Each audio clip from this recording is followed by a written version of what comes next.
जय श्री गणेश। नमस्कार, मैं आचार्य संजय द्विवेदी। मेरे समस्त प्रबुद्ध दर्शकों का मेरे चैनल पर हार्दिक स्वागत है।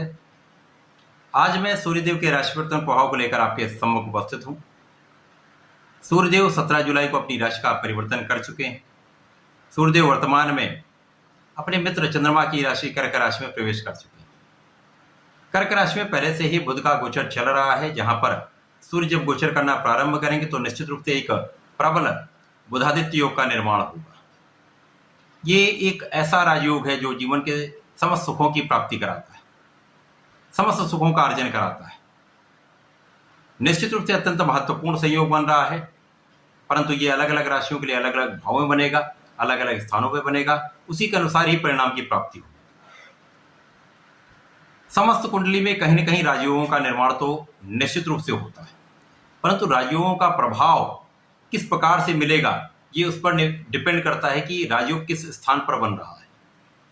राजयोगों का निर्माण यदि केंद्र के भाव में है, त्रिकोण के भाव में है, लाभ के भाव में है, धन के भाव में है, तो यह अत्यंत प्रभावी होता है, संपूर्ण सुखों का अर्जन कराता है, संपूर्ण लाभ की प्राप्ति कराता है।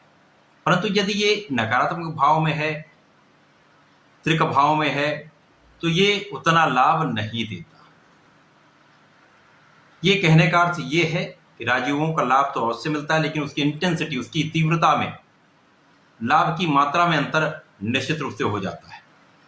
आज मैं कुंभ राशि के लिए सूर्य के राशि परिवर्तन का क्या प्रभाव मिलने वाला है, किस प्रकार के लाभ मिलेंगे, कौन सा भाव प्रबल होगा, कहाँ कितना लाभ ले सकते हैं, कहाँ पर समस्या आ सकती है, उसका क्या निराकरण है, संपूर्ण विश्लेषण मैं पूर्ण तर्क के साथ करने जा रहा हूँ। प्रिय दर्शकों, ये राशिफल आपके चंद्र राशि पर आधारित है। जिन जातकों का कुंभ लग्न है उनको भी राशिफल अवश्य देखना चाहिए। कुंभ राशि शनिदेव की राशि है।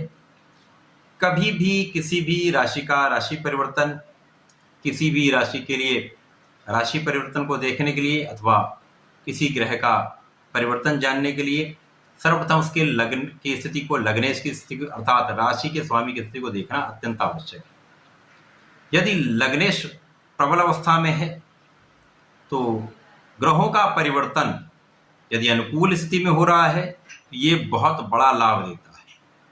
परंतु यदि ये नकारात्मक भाव में है अथवा कम लाभप्रद भाव में है तो ये नकारात्मकता उतनी नहीं दे पाता जितना दे सकता है।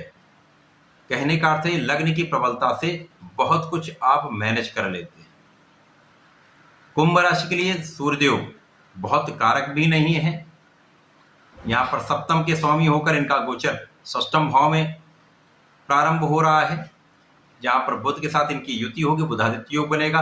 परंतु जैसे मैंने कहा, एक त्रिक भाव में राजयोगों का लाभ उतना नहीं मिलता जितना मिलना चाहिए।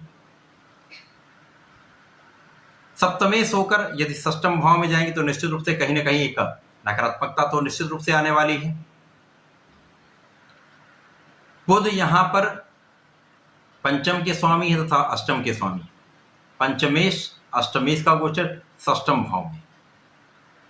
परंतु जब यहां पर कुछ राजयोग बनते हैं तो उसका नकारात्मक प्रभाव भी मिलता है, परंतु कुछ विशेष लाभ की प्राप्ति भी होती है। सूर्यदेव को किसी भी प्रकार का कोई त्रिक दोष नहीं है, यह सबसे महत्वपूर्ण है। सूर्य का परिवर्तन ही हम लोग देख रहे हैं, ये उससे भी महत्वपूर्ण है। सूर्य जब षष्ठम भाव में होंगे तो सबसे पहले तो यहाँ पर बुधादित्य योग का निर्माण तो हो ही रहा है। यहाँ पर प्रबल रूप से शत्रुहंता योग का निर्माण होगा। ये आपके समस्त शत्रुओं का विनाश कर देगा। किसी भी प्रकार का ज्ञात अज्ञात शत्रु आपका कुछ भी नहीं कर सकता। समस्त शत्रुओं पर आपको विजय प्राप्ति होगी। ऋण मुक्ति का समय है। पंचमेश होकर बुध का गोचर षष्ठम में है। निश्चित रूप से कहीं ना कहीं संतान के पक्ष से आपको कुछ समस्या हो सकती है, संतान के स्वास्थ्य में कुछ समस्या हो सकती है। इसी प्रकार से पढ़ाई में कम मन लग सकता है। यदि छात्र हैं तो पढ़ाई में मन कम लगेगा। परंतु यहाँ पे सूर्य के साथ हैं तो बहुत कुछ संतुलन की स्थिति बनती है, क्योंकि यहाँ पर आपका आत्मबल अत्यंत प्रबल होता है। तो मन को आप प्रभावी बनाकर, मन को आप संतुलित करके यदि काम करेंगे तो लाभ की प्राप्ति निश्चित मिलेगी। यहाँ पर प्रेम संबंधों के लिए समय बिल्कुल भी अच्छा नहीं है, परंतु यहाँ पर शिक्षा का भाव कहीं ना कहीं संतुलित हो जाता है। संतान के पक्ष से भी कुछ निर्बलता है, परंतु यहाँ भी संतुलन की स्थिति बन जा रही है। क्योंकि सूर्य का बल यहाँ पर आपको प्राप्त हो। सूर्य मित्र की राशि में होकर यहाँ पर बलवान स्थिति। यहाँ पर आपकी कानूनी समस्याओं से सूर्यदेव आपको मुक्ति कराएंगे, बहुत सारी लिटिगेशन से आपको मुक्त कराएंगे। सूर्य का प्रभाव आपकी आंखों पर पड़ सकता है, ये एक नकारात्मकता मिल सकती है, आंखों का आपको ध्यान रखना होगा। कुछ चर्म रोग से संबंधित रोग हो सकते हैं, एलर्जी की समस्या हो सकती है, मौसम के रोग हो सकते हैं, इनसे आपको सजग रहना होगा। अपने खाने पीने पर नियंत्रण रखना होगा, सावधानी से यहां पर आपको चलना होगा। यहां पर एक विपरीत राजयोग का भी निर्माण हो रहा है, जिसके कारण आपकी आयु की रक्षा भी होगी, आपका ज्ञान भी प्रबल होगा, आपके अध्यात्म में प्रबलता आएगी, साथ में विशेष लाभ की प्राप्ति का योग बनना। आपके ज्ञान के कारण निश्चित रूप से कुछ धन का विशेष योग बनेगा, बुद्धि का भाव अत्यंत प्रबल होगा, सरकारी तंत्र का सहयोग कहीं ना कहीं प्राप्त हो जाएगा, किसी न किसी प्रकार से आपका ज्ञान आपके काम आने वाला है और वो आपके लिए लाभप्रद होने वाला है। सूर्य का प्रभाव शासन प्रशासन का सहयोग प्रदान करके आपको कानूनी समस्याओं में विजय दिलाएगा, आपको प्रबल बनाएगा।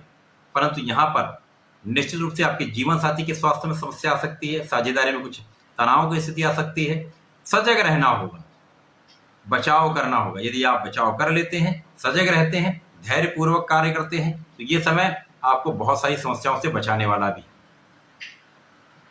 शत्रुओं से बचाव भी एक बड़ा लाभ है, तो ये सबसे बड़ा आपको यहाँ पर लाभ प्राप्त होगा। कुंभ राशि के जातकों को नियमित रूप से भगवान सूर्यदेव को जल देना चाहिए।